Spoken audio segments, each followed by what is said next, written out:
બહુ જ ગરમી છે અને આજે મારે હેલ્થ ટિપ્સમાં એ જ વાત કરવી છે કે ઉનાળાની અંદર તમે શું ધ્યાન રાખી શકો, ગરમીનું પ્રમાણ વધારે હોય ત્યારે તમારે શું કરવું જોઈએ, શું ન કરવું જોઈએ, શું કરશો તો તમે હીટ સ્ટ્રોકથી બચી શકશો અને કઈ કઈ કાળજી રાખવી જોઈએ જો તમે ઉનાળાની અંદર ઘરની બહાર જઈ રહ્યા છો તે સમયે.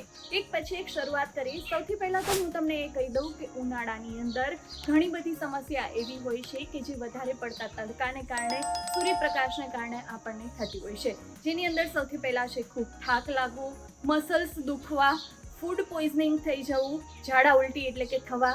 આ ઉપરાંત વાત કરીએ તો ઘણીવાર લોહી પણ જામી જતું હોય છે, એટલે આ તમામમાં તમારે ખૂબ ધ્યાન રાખવું જોઈએ અને સ્કિનની એલર્જી પણ ઉનાળાની અંદર જ થઈ જતી હોય છે.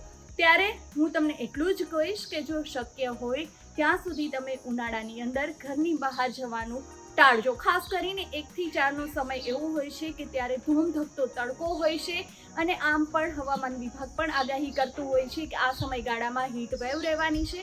એવા સમયગાળા દરમિયાન ઘરની બહાર ના નીકળવું જોઈએ અને જો શક્ય હોય તો ઘરમાં પણ તમારે ઠંડી જગ્યામાં રહેવું જોઈએ અને બારી બારણા છે તે પણ બંધ રાખવા જોઈએ, જેથી કરીને બહારનો જે ગરમ તાપ છે તે ઘરની અંદર ના આવે. હવે એ વાત પણ કરી લઈએ કે જે લોકો એવા છે કે જેમણે ઘરની બહાર નીકળવું જ પડે છે, જેમ કે મારી ઓફિસ હોય છે, હું જોબ પર જાઉં છું તો મારે જવું જ પડે છે, જે પણ શિફ્ટ હોય, જે પણ ટાઈમ હોય એ ટાઈમમાં મારે જવું પડે. મારા જેવા ઘણા લોકો એવા હશે કે જેમણે કમ્પલસરી ઉનાળાની અંદર ઘરની બહાર નીકળવું પડે છે, તો એમના માટે કઈ કઈ કાળજી રાખવી જોઈએ એ વાત કરું અને છેલ્લે હું તમને એ પણ કહીશ કે ઉનાળાની અંદર તમારું ડાયટ એવું હોવું જોઈએ જેથી કરીને તમે હીટ સ્ટ્રોકથી બચી શકો. પહેલાં તો કઈ કઈ કાળજી રાખવી જોઈએ તો તમે જોયું જ હશે, હમણાં હું આવતી હતી ત્યારે મેં મારો ફેસ કવર કરેલો હતો, એટલે હંમેશા ચહેરાને ઢાંકીને રાખો, માથા પર પણ કપડું રાખો જેથી કરીને સૂર્યપ્રકાશ સીધો આપણા ચહેરા સુધી ના જાય. બીજું, ચહેરા પર સનસ્ક્રીન લગાવવાનું રાખજો જેથી કરીને ચહેરો છે તેના પર સીધો સૂર્યપ્રકાશ નહીં જાય અને તમારા સ્કિનને ડેમેજ નહીં કરે. સનગ્લાસ પણ પહેરવાનું રાખજો જેથી આંખોને પણ તમે રક્ષણ આપી શકો.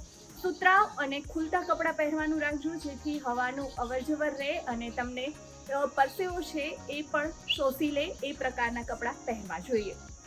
સાથે જ જ્યારે પણ તમે બહાર જાઓ છો તો પાણીની બોટલ, ORS, લીંબુ પાણી એવી વસ્તુઓ સાથે રાખજો એટલે શરીર છે તે હાઇડ્રેટ રહે અને થોડા સમયે એ પીતા રહેવાનું રાખજો. જો આટલું કરશો તો તમે હીટ સ્ટ્રોકથી બચી શકશો. હવે વાત એ પણ કરી લઈએ કે ડાયટ કેવું હોવું જોઈએ, કારણ કે ઉનાળાની અંદર ડાયટ ખૂબ જરૂરી છે. જો તમારું ડાયટ સારું એવું હશે તો પણ તમે અનેક સમસ્યાઓને ભગાવી શકશો તમારાથી દૂર અને તમે ફિટ રહી શકશો. તો એના માટે શું કરવાનું છે? સૌથી પહેલાં તો વધારે પડતું તીખું તળેલું છે એ તમારા ડાયટમાંથી કાઢી દેવાનું છે, કારણ કે તીખું તળેલું વધારે તમે ખાધું હશે તો પાણીનું પ્રમાણ પણ વધી જશે અને તમને એસિડિટી સહિતની સમસ્યાઓ પણ થઈ શકે છે. બીજા નંબર પર હળવો ખોરાક લેવાનું રાખજો જેથી પચી પણ સરળતાથી જાય અને સાથે તમને એનર્જી પણ આપવાનું કામ કરે. ત્રીજા નંબર પર પાણીનું પ્રમાણ પૂરતા પ્રમાણમાં રાખવું જોઈએ.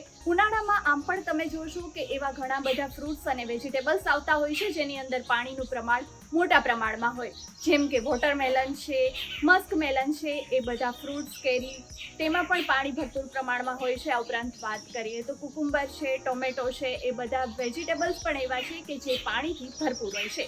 જો આટલું ખાવાનું રાખશો ને આટલી કાળજી રાખશો તો તમે ઉનાળાની અંદર પણ સ્વસ્થ રહેશો, ફિટ રહેશો અને આવા જ વિડીયો માટે અમારી ચેનલને લાઈક, શેર, સબસ્ક્રાઈબ કરવાનું ચૂકશો નહીં.